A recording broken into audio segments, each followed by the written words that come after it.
harka fuunee jirra jirtu hordoftoota kiyya jaalatamuudhaaf kabajamoo nageenyi araarri waaqayyoo isiniif haa ta'u jecha akkam jirtan yooyyaa jennee jirra anaa dhufuu hordoftoota eebbisaa entertainment warroonni chaanela eebbisaa entertainmentiif haarawaa taatan like share subscribe gochuudhaan maamila keenya ta'a nu hordofaa isiniin jenna yeroo hundumaa viidiyoo adda addaa hojjennee gara keessan dhufna har'as viidiyoo tokko qabadheen dhufee jira innillee inni ajanda samuuna kana media luka takkaan dhaabirraa hin dubbachuuf amma taragaaggaa'uuf yaa rabbi garanni keeti girrisaan baguma cal'ise amma akka taayeen dhuguma itti yaade girrisaa jedhe bar ummata social media kana keessa nama ofitti amanee hin deemne ummata bakka yoo ajandaan takka dhufte addisoo wayima amma kadeessa intervii gammadaa show irratti dhiyaate dura bakka inni jiru namni suura isaa guyyaa takka poostii godheen beenne har'a hunduu isa suura isaa makiina binnaa akkana maali uummanni ajandaa jaalatu yaaddaniif osoo ta'e duruma jaalatu bakka inni jiru hordoftaan malee gaafa inni miidiyaa irratti intervii ta'e dhiyaate qofaa seenaa isaa dhageechan qofaa miti nama tokko isaa itti dhiyaatanii dura beekuu qabda uummata ajandaa barbaadu social media kana irratti hedduu na ajaa'ibdanii just haa ta'u inni achumatti mee amma waa'ee qananii fi waa'ee Andu'aalemitti tasdeebuu barbaade tananii warroon ajandaanii xiqqoo taragaaggaa'an immoo wanta taragaaggaa'e sanii bishaan itti qicuufan dhufe baga qabbaneessitanii ajandaa sun baga taragaaggaa'e bakka lash jedha maal abbaashii qabbanoofte abboo feesbuukii nu kaleessa dheengadda akkana taate har'a nagaan oolle dhugaa yaa geeta'e gobagan kee ta'e angaruu wanni dhugaan qabne wanna ejjennoo takka ragaan qabne wanna ija tanaan asii achi ilaaltee ragaa irratti fiduu hin dandeenye tokko irratti akkamitti ati ani isatu ajjeese jedhee murteessuu hin danda'u ishiis immoo ofii of darbites jedhee ija kiyyaan hin argine waan ta'eef waan jedhame bichaarra dubbadhe malee haga har'aatitti murteessee dhibbaan dhibba Andu'aalem garuu hin godha jedheellee yaadne maaliifi mucaan kun hin jaallata kan argutti garuu ala keessa deeman garuu footoon suni ammallee akka photoshoppii ta'e parsantii dhibba keessa dhibba na shakkisiisaa jira akkamitti shakkidan jettani applicationii tokkotu jira shambal app ka jedhu mucaan Amaaraa ni barsiisa waa'ee applicationii sanii yaadattanii YouTube isaa booda linkii isiniif hanteechisa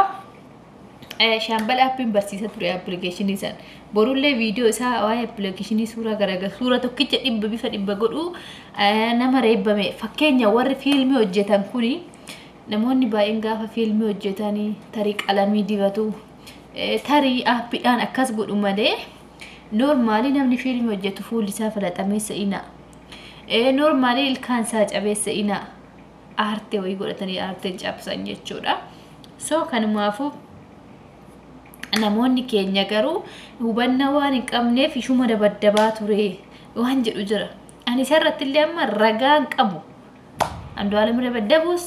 dhiisus isaaf ishii fi rabbitu beeka jidduu isaanii waan jiru jara lamaantu beeka malee namni sadaffaan murteessuunis dhiisuunis hin danda'amu garuu oduma ta'ee jiru hawaasni social media homa hin qabne homa qabatama hin qabne eeshi seerri kuni mootummaan qorate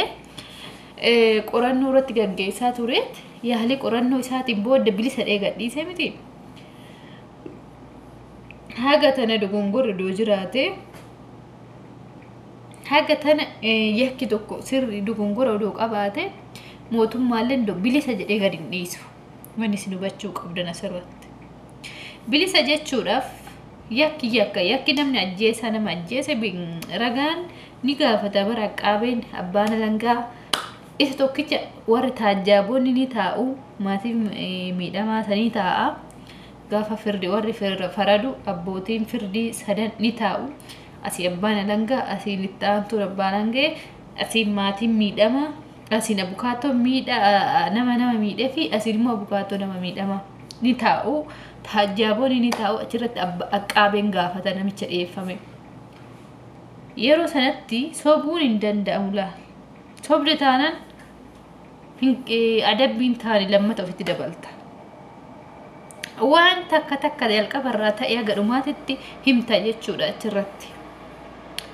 so nuti amma maal jechuun barbaade jasti kanarratti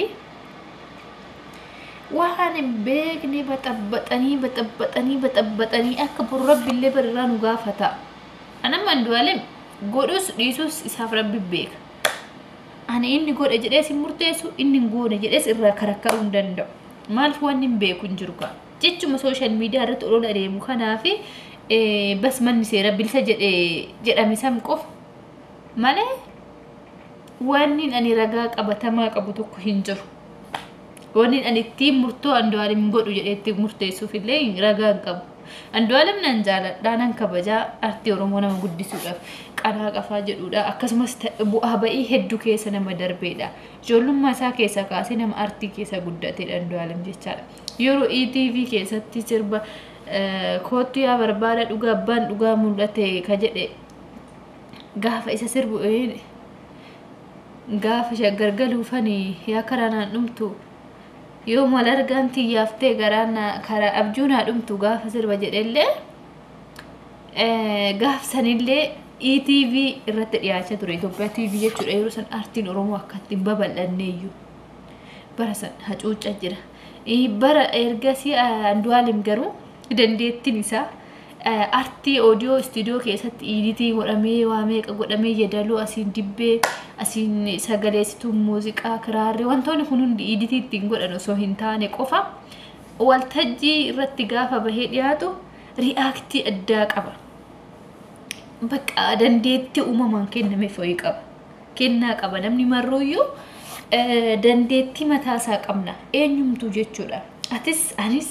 waan kalaqa ganama siif kenname tokko maayindii kana keessatti gaafsii uumamu bakka dandeettii ofii keetii qabda jechaadha. Eenyumtuuyyuu. Asirratti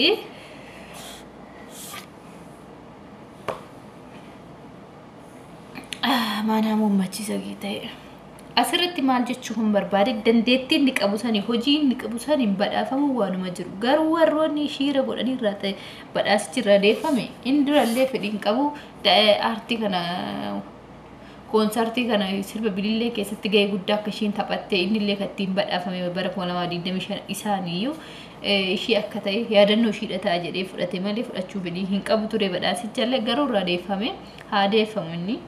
Naman dinkus naman gaddisiisus garuu isan jaalladha jedhee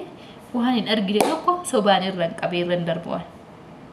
Maaliif san rabbitu beeka? Rabbiin immoo dhugaa jara lachuu haa baasu. Qananiis immoo miidhamtuudha lubbuu ishii dhabdee ishii dararaa ture akkamitti jala teetti ka jedhullee gaafii natti ta'e akka namoonni jedhanii odeeffatanitti garuu footoo sun footooshooppii dhibba natti fakkaachaa jira. Keessa kee kan ammallee gadi naasee ni waa'ee footoo sanii. Yeroo baay'ee appilikeeshinii tokkoon footoo dhibba bahuu danda'a footoo garaagaraa. Garuu ani xiyyaaqee natti ta'e namoonni baay'een kirrii mormarraa qabduu fi kan normaalii fi kan fuula badde isaanii wal maddii godhanii kirrii sanii wal fakkeessuu danda'a. Isuma ana normaalii ma'anaa kana gosa garaagaraa fuulli kee kan dhiita ijji kee kan dhiita waa baay'ee hojjechuu danda'a appilikeeshinii yeroo ammaa kana teeknooloojiin tolee jira jechaadha namni wal sobuu hin danda'amu karaa baay'eedhaan fiilmii addunyaa irratti raawwatamaa jechuudha fiilmii sobaa jechuudha editingedha. So inni san rabbiin haa baasu akkasis godhan isaan matutti gaafatama waaqayyotu beeka waan ta'eef ani haga irraa beeku waan hin jiru beeku hin jiru just bakka dhugaa barbaanna nuti isaafis ishiidhaafis dhugaa rabbi haa baasu garuu waa takka bichaa uummata Oromoo kanaa dhaamuu barbaade wanni ani uummata Oromoo kanaa dhaamuu barbaade nafxanyaan chuu jettachi warra isaan ergattee amma fakkeenyaaf dildila ittiin gara Oromiyaa ce'ambeeta Oromoo nafxanyaan jala galte nafxanyaan yaabbattee gara Oromiyaa seenti. Walitti naqxee isiin Oromiyaa keessa nagaan jiraatti kenna ofii wal bokkoosa bakka walitti duunnee jechaadha. Kana irraa Oromoon of eegaa